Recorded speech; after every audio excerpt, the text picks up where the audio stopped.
Dancing in the Street is a 1964 song first recorded by Martha and the Vandellas. It is one of Motown's signature songs and is the group's premier signature song. Martha and the Vandellas original, produced by William Mickey Stevenson and written by Stevenson, Ivy Jo Hunter and Marvin Gaye, the song highlighted the concept of having a good time in whatever city the listener lived. The idea for dancing came to Stevenson from watching people on the streets of Detroit cool off in the summer in water from open fire hydrants. They appeared to be dancing in the water. The song was conceived by Stevenson, who was showing a rough draft of the lyrics to Gaye disguised as a ballad. When Gaye read the original lyrics, however, he said the song sounded more danceable. With Gaye and Stevenson collaborating, the duo composed the single with Kim Weston in mind to record the song. Weston passed on the song, and when Martha Reeves came to Motown's Hitsville USA studios, the duo presented the song to Reeves. Hearing Gaye's demo of it, Reeves asked if she could arrange her own vocals to fit the song's message. Reeves recounted that she initially regarded the song as too repetitive. Gaye and Stevenson agreed, and including new Motown songwriter Ivy Jo Hunter adding in musical composition, the song was recorded in 2 takes. The song's writers made sure to include Detroit as one of the cities mentioned with the lyric, "Can't forget the Motor City." While produced as an innocent dance single, the song took on a different meaning when riots in inner-city America led to many young black demonstrators citing the song as a civil rights anthem to social change, which also led to some radio stations taking the song off its playlist because certain black advocates such as H. Rap Brown began playing the song while organizing demonstrations. Dancing in the Street had 2 meanings. The first is the one Martha Reeves asserted to reporters in England. The British press aggravated Reeves when someone put a microphone in her face and asked her if she was a militant leader. The British journalist wanted to know if Reeves agreed, as many people had claimed, that dancing in the street was a call to riot. To Reeves, the query was patently absurd. "My lord, it was a party song," she remarked in retrospect. While Berry Gordy had created the Black Forum label to preserve black thought and creative writing, he kept the Motown record label and the popular hits it produced from being too political.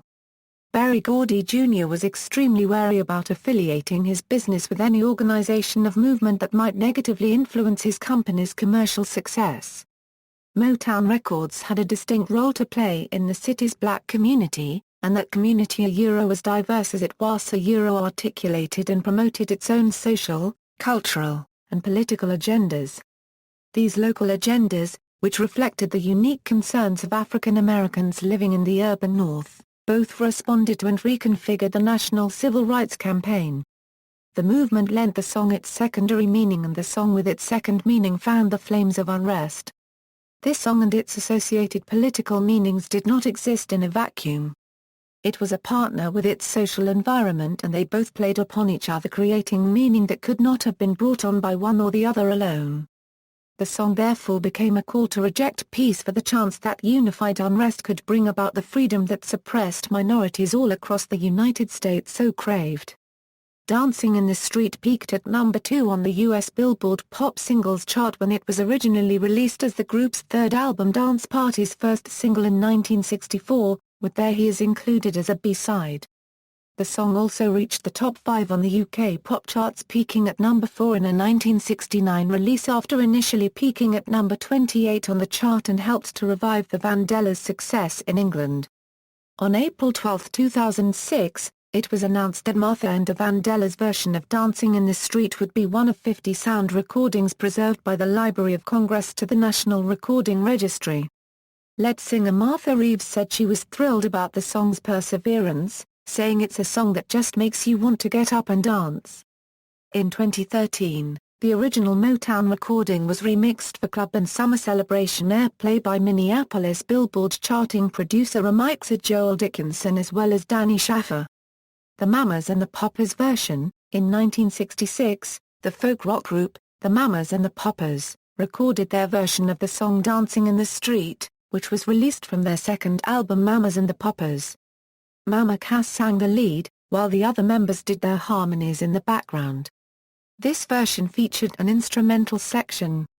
The song's ending is humorous, which featured Cass and Denny having a dialogue listing the cities in both the United States, as well as Halifax, Nova Scotia, Canada, where Denny was from, before the songs fade.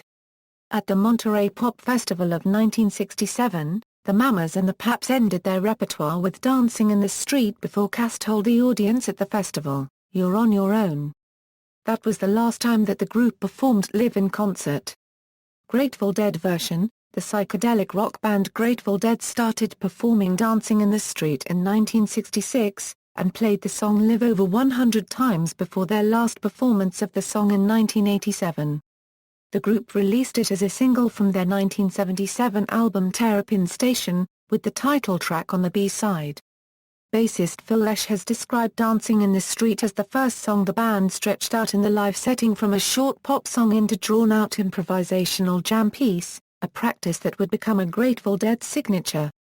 Black Oak Arkansas version. The American Southern rock band Black Oak Arkansas performed a cover of Dancing in the Street, and released it as a single in 1974 from their 1974 album Street Party. Track listing 7 inches single, Dancing in the Street 234, Dixie 338. Track listing 7 inches single, Dancing in the Street 234, Dixie 338. Van Halen version. American rock band Van Halen performed a cover of Dancing in the Street, and released it as the second single from their 1982 album Diver Down. This version features heavy use of the electric guitar, played by Eddie Van Halen. Their version attracted decent commercial success, reaching the top 40 on the US Billboard Hot 100 chart and becoming a top 15 hit on the Canadian Singles Chart. Speaking about the cover, group member David Lee Roth said, "It sounds like more than 4 people are playing, when in actuality there are almost 0 overdues. That's why it takes us such a short amount of time to record." Group member Eddie Van Halen, discussing the cover and discussing his synthesizer part in the track, said, "It takes almost as much time to make a cover song sound original as it does writing a song. I spent a lot of time arranging and playing synthesizer on Dancing in the Streets, and critics just wrote it off as, oh, it's just like the original. So forget the critics. These are good songs. Why shouldn't we redo them for the new generation of people?" Track listing 7 inches single, Dancing in the Street 343, Where Have All the Good Times Gone 302. 7 inches single, Dancing in the Street 343, The Full Bug 318. David Bowie and Mick Jagger version. A third hit version was done by Mick Jagger and David Bowie as a duo in 1985, as part of the Live Aid charity movement.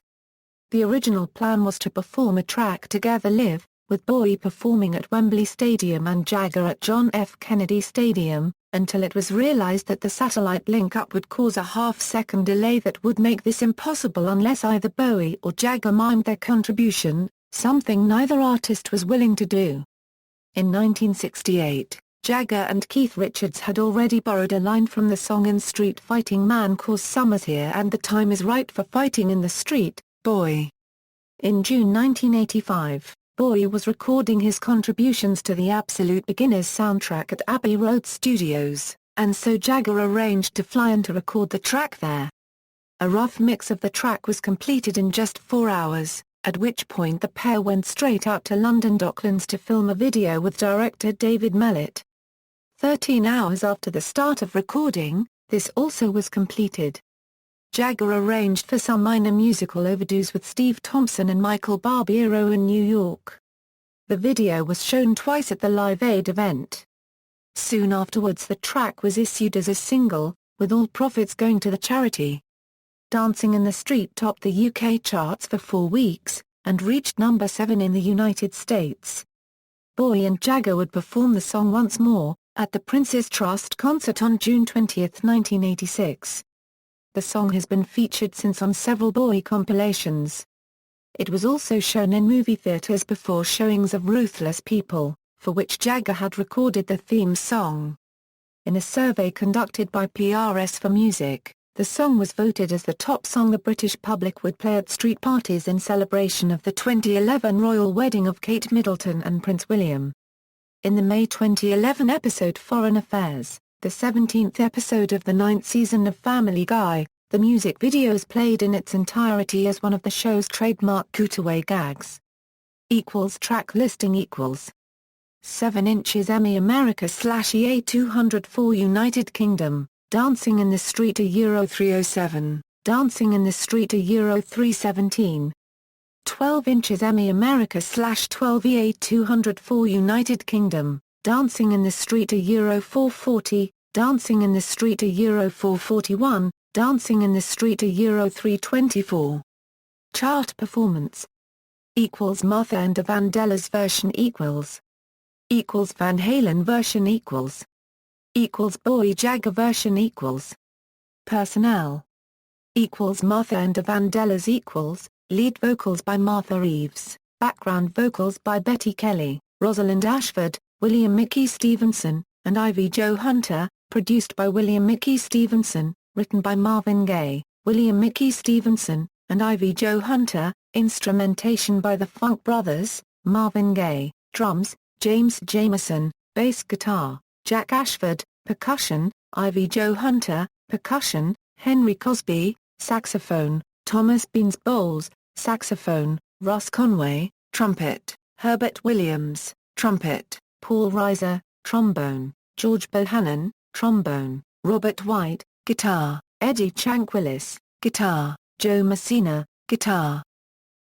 Live Aid produced by Alan Winstanley and Clive Langer, lead vocals, David Bowie and Mick Jagger, guitar, Kevin Armstrong, G. E. Smith and Earl Slick, bass, Matthew Sligman and John Reagan, drums, Neil Conti, percussion, Pedro Ortiz and Jimmy McLean, trumpet, Matt Golian, saxophone, Stan Harrison and Lenny Pickett, keyboards, Steve Niv, backing vocals, Helena Springs and Tessa Niles. Track listings Live Aid version 7 inches Emmy/EA 204, Dancing in the Street Euro 314, Dancing in the Street Euro 314. 12 inches Emmy/EA 204, Dancing in the Street Euro 440, Dancing in the Street Euro 441, Dancing in the Street Euro 314, also released on download in 2007. References Further reading Kurlansky, Mark. Ready for a Brand New Beat, How Dancing in the Street Became the Anthem for a Changing America. New York, Riverhead Books. ISBN 9781594487224. Pegg, Nicholas. The Complete David Bowie. Reynolds and Hearn Limited. ISBN 1-903111-14-5. Smith, Suzanne E. Dancing in the Street. Harvard University Press. ISBN 0-674-00063-3. External links